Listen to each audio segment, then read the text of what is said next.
There are times when you deserve more than a coffee break. So make a cup of Mellow Birds. You'll find its smooth, mellow flavor turns an ordinary coffee break into a mellow moment.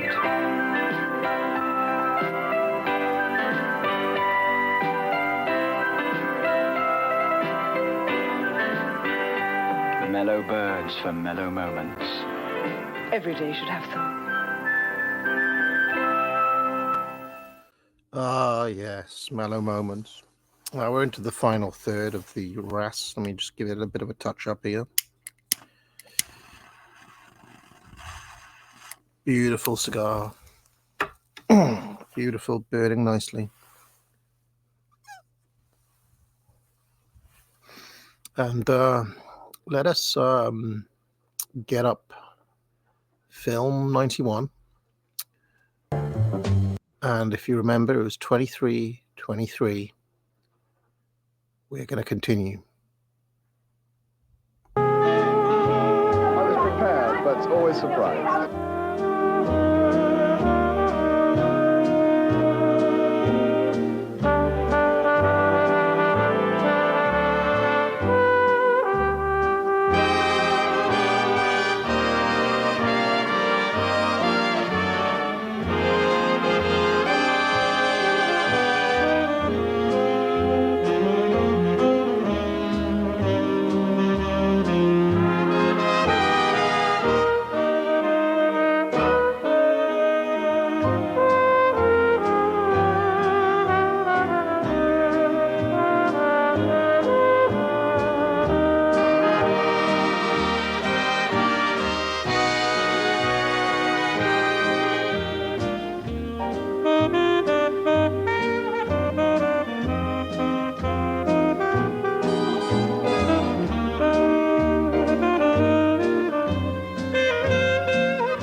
What? They cast Macaulay Culkin? I didn't know that. Wow.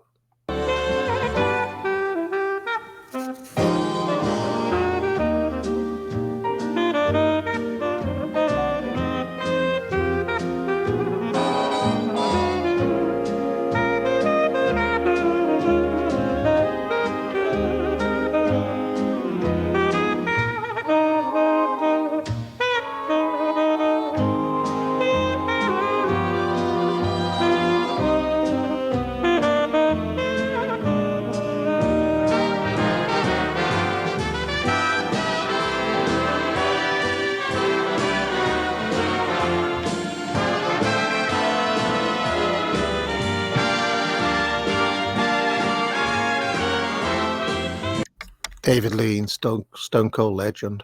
And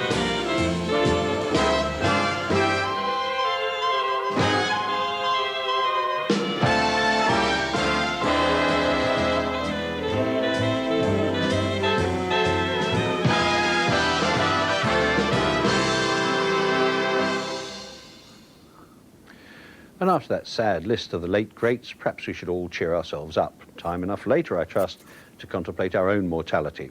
So pop another Rennie in your mouth while we turn to comedy. In a year in which, as a matter of fact, good comedy has been pretty thin on the ground, here's a brief compilation of some of the funnier moments from the movies. Is this made from real lemons? Yes. I only like all natural fruits and beverages, organically grown, with no preservatives.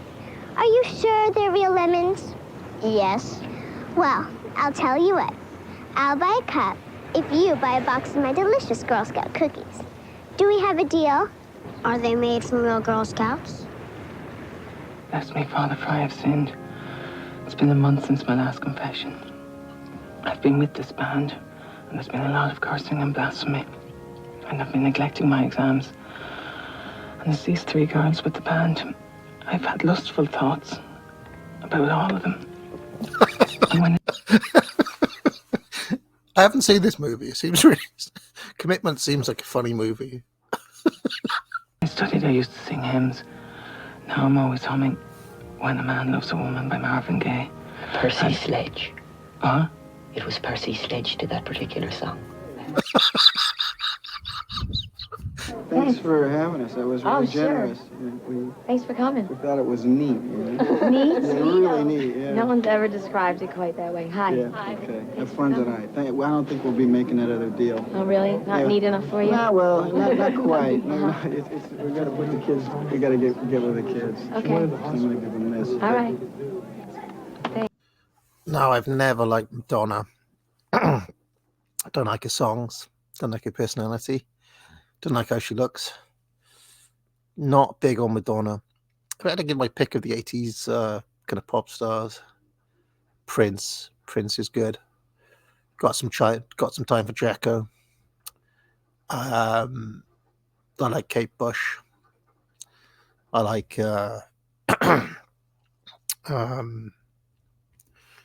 who else from the 80s? I mean, basically anyone who's not Madonna. God bless. Thanks.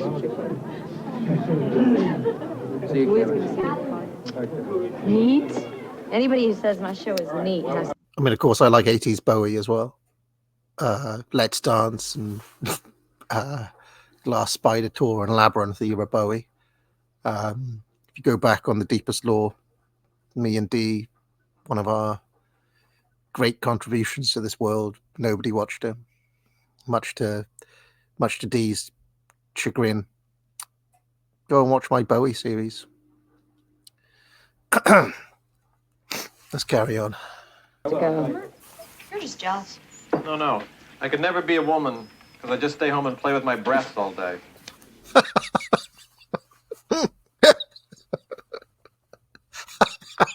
Oh, Frank, we're no good together. All you ever lived for was your police work. And you were always busy trying to save the end zone layer. Ozone layer. Oh, Frank, you never tried to understand. How can you say that? When I sank every penny I had into buying that 1,000 acres of Brazilian rainforest, then I had it slashed and burned so we could build our dream house. Frank, how could you be so insensitive? Insensitive? You think it's easy displacing an entire tribe? I said we're closed, bozo. I wouldn't. And that's... Now, Quick Change. That was another movie I rented from the video shop. It was one of Bill Murray's lesser-known films, but it's really quite a good movie. That's Bill Murray as the clown there. Commits a heist as a clown. I think, don't quote me on this, but I've got a feeling that Bill Murray actually directed Quick Change. Deserved to do better, to be honest. Maybe it was something to do with the recessionary environment of 1991. Mr. Bozo, okay? I'll say that. That's right. It ain't quite closing time yet.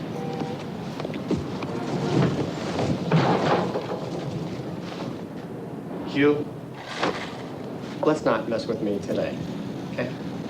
I'm robbing the bank. What the hell kind of clown are you? The crying on the inside kind, I guess. God, that's loud. My ear canals are very sensitive. They're stainless steel. Took a bullet at Corregidor. Passed straight through. Here. Look at this.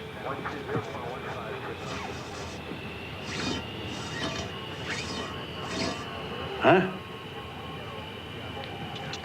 We have these to hold down the sound, sir. Oh, good. Thanks. Do us good. He was hanging the help. He was helping us. This guy is not normal, I'm telling you. Did you see his eyes? He's got crazy eyes. He's a lunatic. I'm telling you, we are going into the wilderness being led by a lunatic. He's behind me, isn't he? And that last bit was my favourite individual moment of the year. Time now, though, to get back to my personal choice, so here is film number 6, Misery, which is based on the Stephen King novel and starred Academy Award winner Kathy Bates as the demented fan who kidnaps her favourite author, James Caan, after he's been injured in a car crash and inflicts upon him such physical indignities as make your eyes water even to think about them.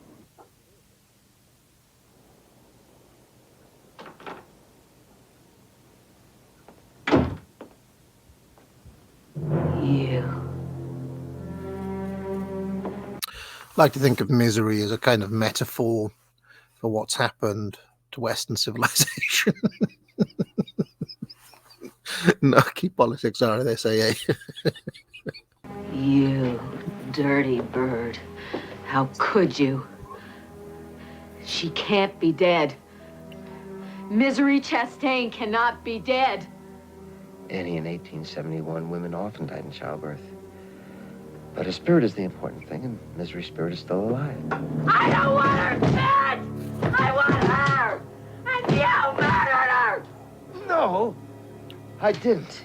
Who did? No one. She died. She just slipped away. Slipped away! Slipped away! She didn't just slip away! You did it! You did it! You did it! You did it! You did it! You murdered my Misery! Annie!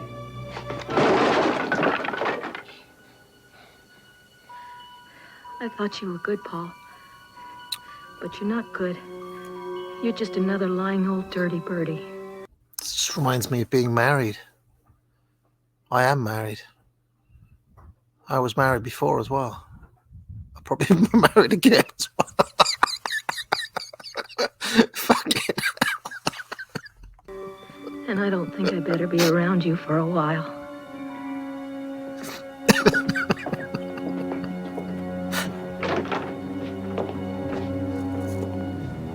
And don't even think about anybody coming for you.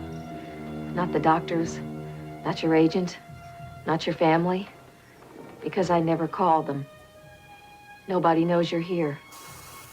And you better hope nothing happens to me. Because if I die, you die.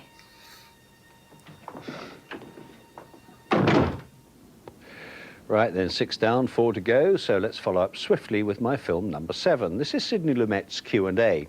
Nick Nolte is the super-bent New York super cop who commits a murder and claims it was self-defense. Timothy Hutton is the young district attorney who conducts the Q&A, the question and answer, and slowly unravels a violent, exciting, and utterly murky web of political corruption among New York's finest.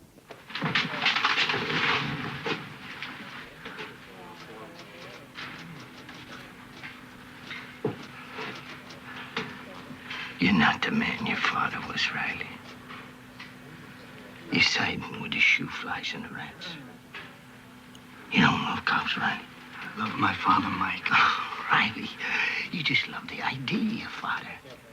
Your father was dirty. He was dirty as a gum, nothing big, just penny ante stuff.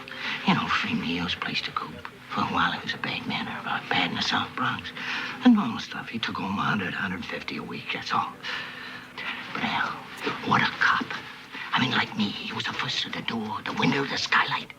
I mean, he knew there was animals out there. He knew there was a line that the niggers, the spics, the junkies, the faggots had to cross to get at the people's throats. He was that line. I am that line. And the judges, the Jew lawyers, the aldermen, the guinea DAs are raking it in hell. And we take a hamburger and it's goodbye badge, gun, and pension. And all the time. I mean, this is some world-class racism from Nick Nolte here. And it's our life that's on the line, isn't it? It's our widows and our orphans. Now you rogue cop, you neck bastard! You went from our side to their side! Hey, Mike! Right, now in among the odd gleam of gold, what about all the dross that came our way during 1991? The common currency of cinema, as of television, books, theatre, music and everything else, is indeed dross. It's Let's see the dross. I can't wait for this. Cannot wait for the dross. not intentional, it's just the way things turn out. Ultimately, a first-rate idea is only as good as the third-rate minds that turn it into a movie. So now I offer you my alternative 10, my list in ascending order of lack of merit of the total duds of 1991.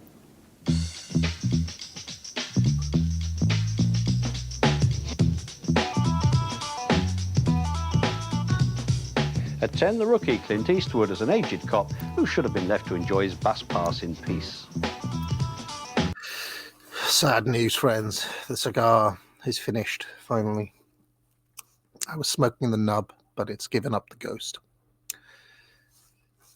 Superb cigar.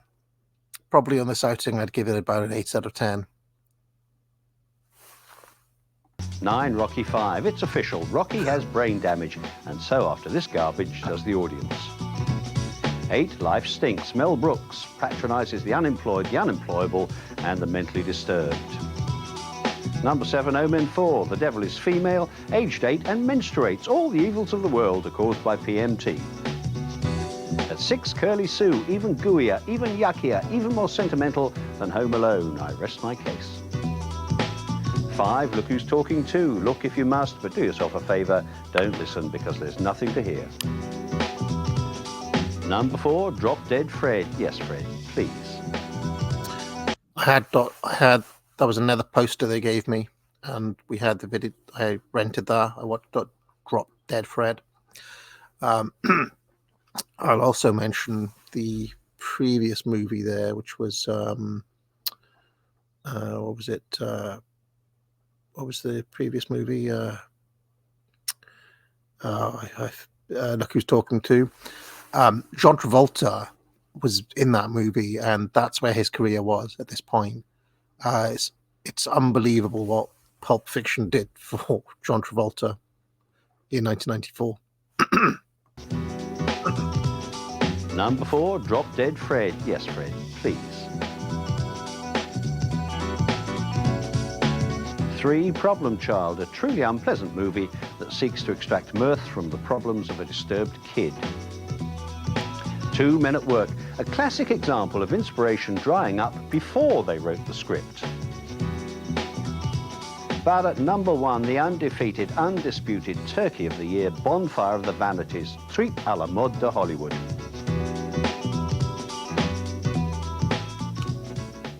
Dear, oh dear. A very bad year for Bruce Willis. 12 months ago, he was a superstar after Die Hard 2. Now, what with Bonfire of the Vanities and Hudson Hawk, and I'm still not sure how I left that out of my list of the 10 worst. Pulp Fiction did good stuff for Bruce Willis's career as well. Bruce Willis was on a downward trajectory at this point, as you can see, and his turn in Pulp Fiction kind of, it almost did the same for him as it did for John Travolta, if I'm not mistaken.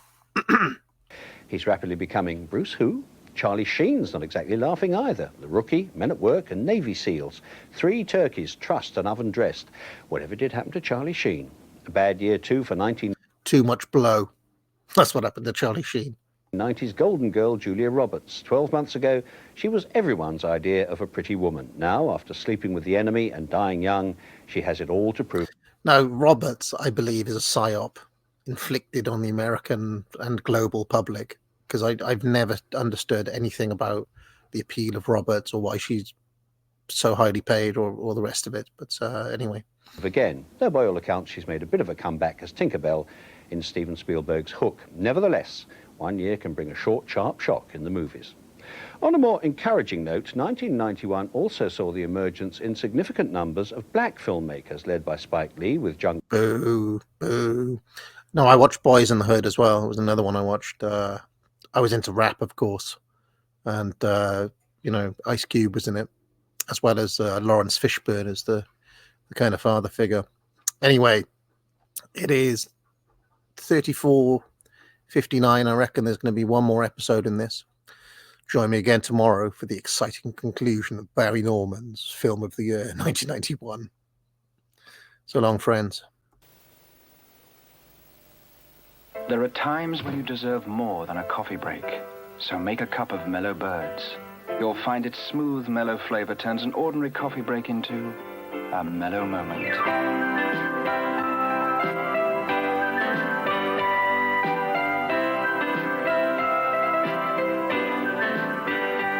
Mellow Birds for mellow moments. Every day should have some.